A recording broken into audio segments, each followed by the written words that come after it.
Ya Allah, bersegeralah menolong aku.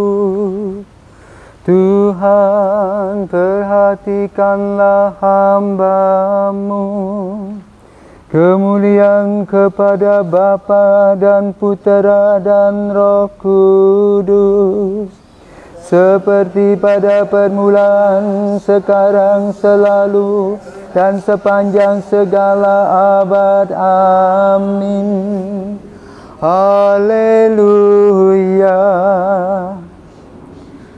Nyalakanlah pelitamu, engkau perawan Tuhanku. Masuklah ke perjamuan teriring lagu pujian.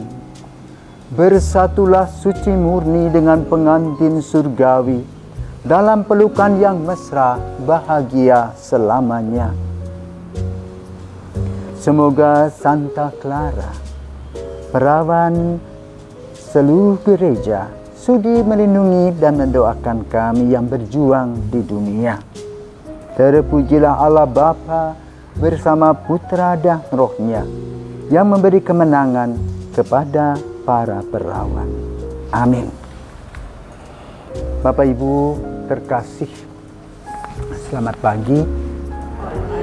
Hari ini kita memasuki novena hari kelima, novena Santa Clara. Hari ini kita diajak untuk merenungkan peristiwa salib yang melahirkan sebuah pertobatan. Bila kita membaca kitab suci, khususnya Yohanes, kita akan melihat ketika Yesus mengatakan sudah selesai, mereka berpikir dia masih hidup. Maka dalam tradisi Yahudi, tradisi Roma, seorang yang dihukum salib merupakan orang yang paling jahat. Dan setelah beberapa saat, biasanya kakinya dipatahkan. Tapi Yesus sudah menghembuskan nafas. Lalu seorang prajurit bernama Longinus, dia ambil tombak, dia tusuk lambungnya. Lalu keluarlah darah, muncrat, kena mata. Dan apa terjadi? Katarak yang tebal yang sudah membuat dia samar-samar itu langsung lepas dan dia bisa melihat. Dan dia katakan, benar, dia ini putra Allah. Sejak itu Longinus meninggalkan keprajuritannya dan mewartakan Kristus. Dia menjadi saksi Kristus.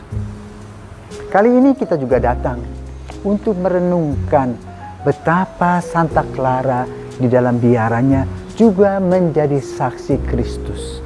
Apa yang direnungkan? Salib, kelima luka Yesus, yang membuat dirinya merasa tidak berarti, tidak berharga lagi di depan Yesus.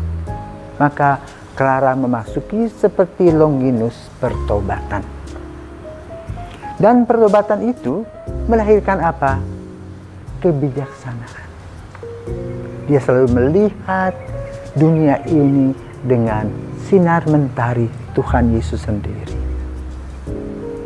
Bila melihat perilaku para susternya yang aneh-aneh, dia hanya mendoakan agar Kristus sendiri dalam terang Roh Kudusnya bisa mengubah orang perorangan ini untuk menjadi saksi Kristus yang dengan totalitasnya memberikan diri dan mengerti tentang arti salib.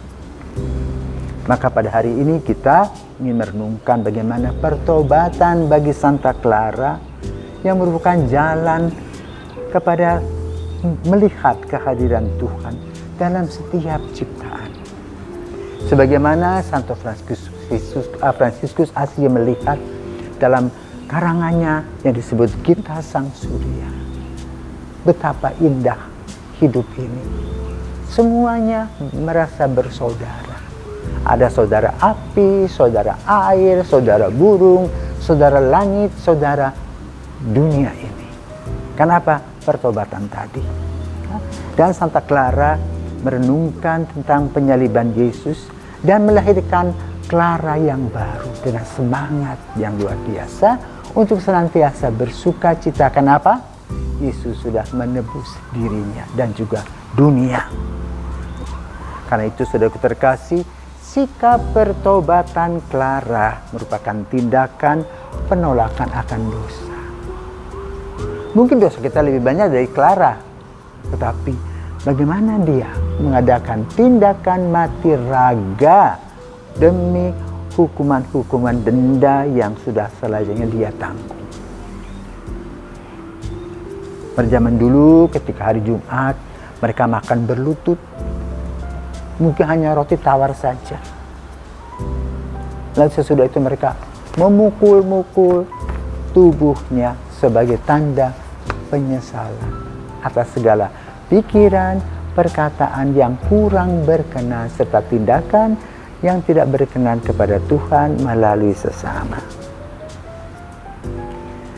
Clara tahu dengan mengikuti sakramen tobat setiap minggu dia tahu dosanya diampuni. Namun ia tetap ingin lekat dengan Kristus untuk menjadi sempurna. Maka kalau kita pergi melihatnya, tubuhnya sebagian masih utuh. Sebagai ungkapan syukur dan puji-pujian kepada Tuhan melalui pertobatan-pertobatan dan mati raga yang telah dilewatinya. Dia tetap menyesal. Dan sikap pertobatan ini membuat dia menghindari diri dari dosa yang terurai dalam pikiran, perkataan, dan perbuatan kita. Ia mengambil sebuah kalimat kecil dari Santo Paulus, castigo corpus meum et in servitutem redigo.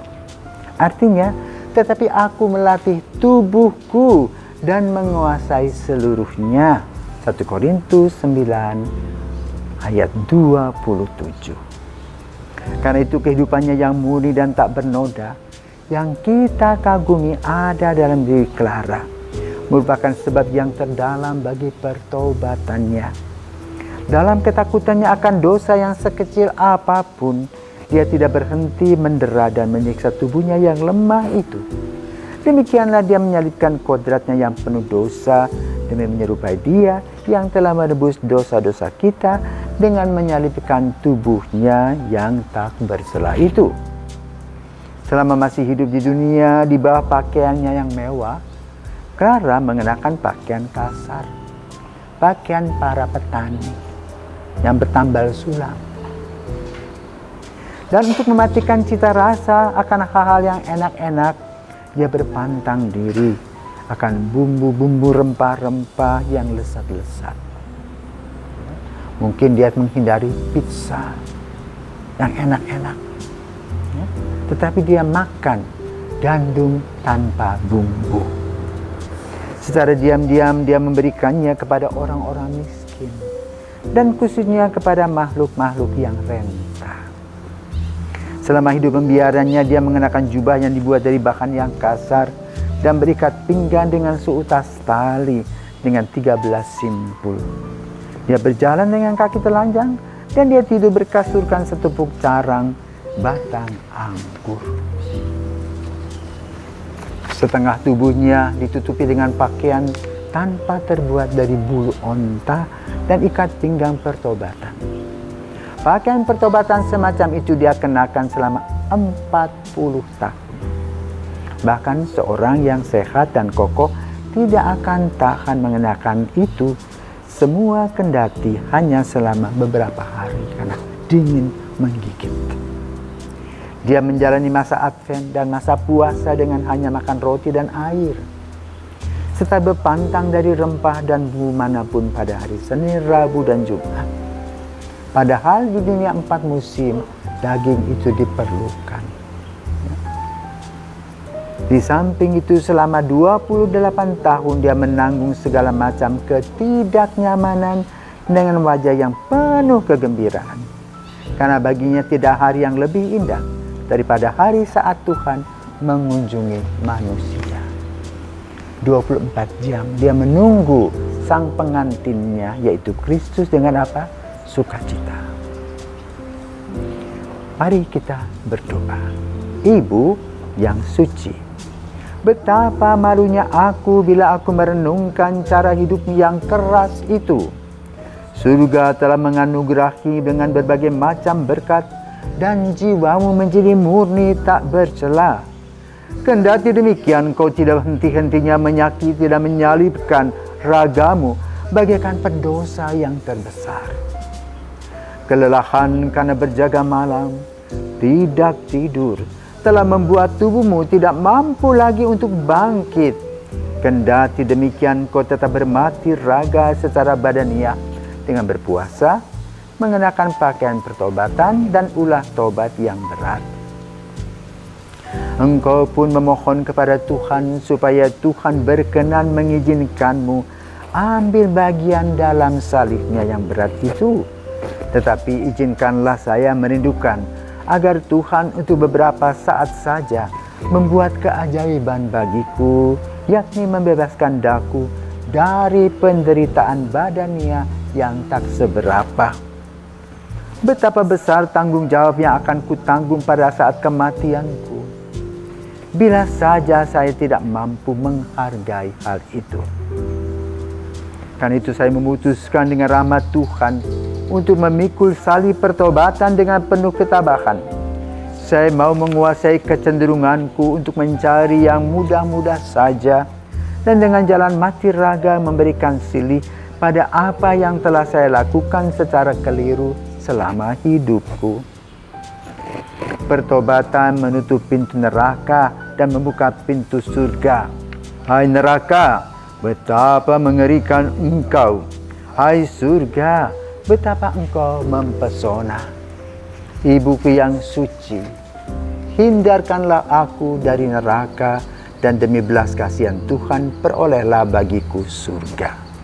Bapa kami yang ada di surga, dimuliakanlah namamu, datanglah kerajaanmu, jadilah kehendak-Mu di atas bumi seperti di dalam surga. Berilah kami rejeki pada hari ini, dan ampunilah kesalahan kami, seperti kami pun mengampuni yang bersalah kepada kami. Dan janganlah masukkan kami ke dalam pencobaan, tapi bebaskanlah kami dari yang jahat. Amin. Bapa kami yang ada di surga, dimuliakanlah namamu, datanglah kerajaanmu, jadilah kehendak-Mu di atas bumi seperti di dalam surga. Berilah kami rejeki pada hari ini, dan ampunilah kesalahan kami, seperti kami pun mengampuni yang bersalah kepada kami. Dan janganlah masukkan kami ke dalam pencobaan, tapi bebaskanlah kami dari yang jahat. Amin. Bapa kami yang ada di surga, dimuliakanlah namamu, datanglah kerajaanmu, jadilah kehendak-Mu di atas bumi seperti di dalam surga. Berilah kami rejeki pada hari ini, dan ampunilah kesalahan kami, seperti kami pun mengampuni yang bersalah kepada kami.